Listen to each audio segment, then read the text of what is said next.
We've moved out of the studio for a special edition of Lone Star Politics here in Grapevine at CPAC, the Conservative Political Action Conference. Good Sunday morning. I'm Phil Prazan from NBC5. And I'm Gromer, political writer with the Dallas Morning News. Gromer, this is going to be an interesting conference this year because the conservative movement has drastically changed under President Trump. I mean, here we are in a foreign war with tariffs, the government ownership of businesses, and the debt and deficit are ballooning, right? I mean, the critics will say, that's not conservative. What's going on with that? Yeah, that's not conservative. And plus, there are concerns about the conflict in Iran and all of that. But this is what's fascinating. CPAC has been around for about 3 decades.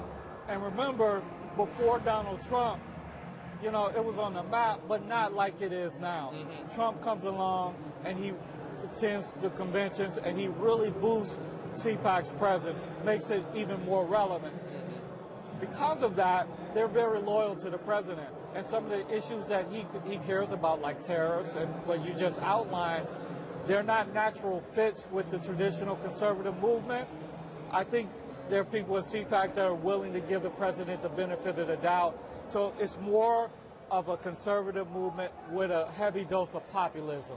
And that's what we're seeing now. And you know, when you talk about the populism, you do see examples. I mean, border security, right? Which I feel like President Trump was embracing a belief in the conservative movement that was there all along for 15, 20 years, that maybe the leaders, especially here in Texas in the past, the Bush Republicans, so to speak, they encouraged immigration. Right. Well, exactly. For a lot of reasons, for economic reasons, to help Texas businesses, things like that.